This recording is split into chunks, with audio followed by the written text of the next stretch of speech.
For a lot of my life, I think I heard Christianity sold as a self-help scheme, as some variety of do these 5 things, pray the right prayer, or read the Bible well enough, or whatever, and then God's job will be to make you successful in the things you want to do on your personal wish list.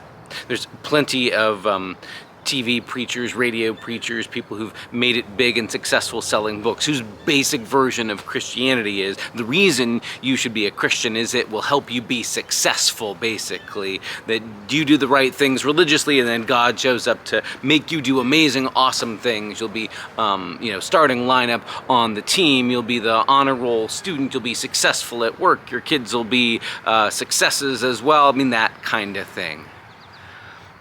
And so for a lot of my life, I suppose I had heard those voices telling a story like the one we're going to take a look at this coming Sunday in worship, where Peter walks on water, and that story got held up as like, this is how it works, right? If you're successful, if you believe in Jesus well enough, look, you can do amazing things like walking on the waves the same way Jesus does.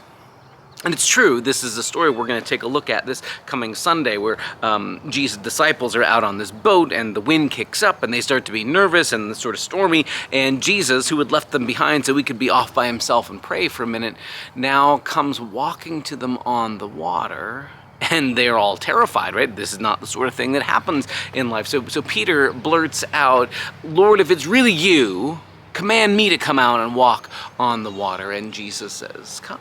And so Peter starts walking out on the water, but before long, he gets focused on the waves crashing and the wind, and he starts to sink, and he starts to go under.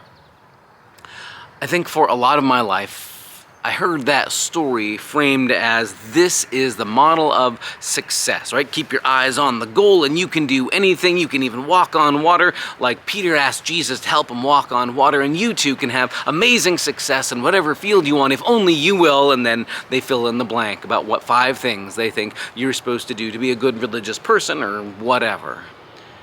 But I don't really think this is a story about success at all. I think in a sense, this is a story really about smashing failure, not smashing success. I mean, for one, Jesus had not come up with this idea of saying, you all should come out on the water with me. Jesus is coming to them. Peter, who, speaks before he thinks, blurts out, well, let me come out and walk on the water too. And it's not that Jesus can't help him or won't help him, but more that Jesus was never promising that his followers would be just doing parlor tricks, walking on water or flying through the air or whatever.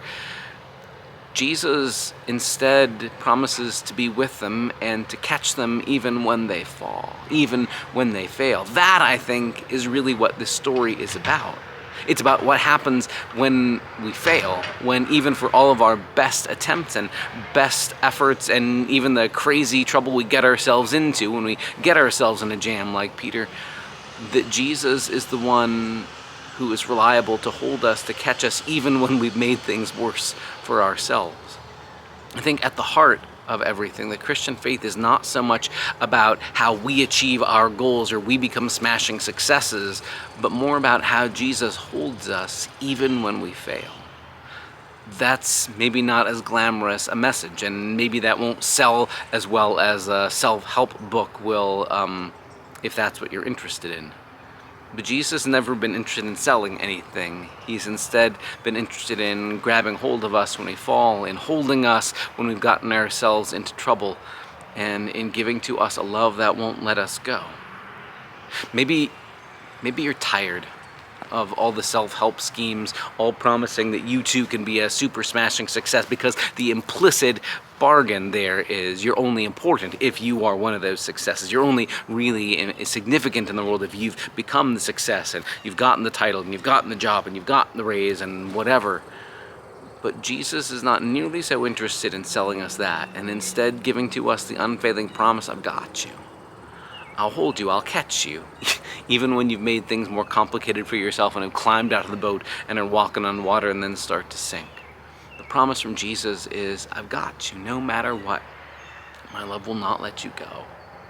That's a message the world deeply needs, and maybe you do too. To join us this Sunday as we reflect on this story about what it means to be caught by Jesus.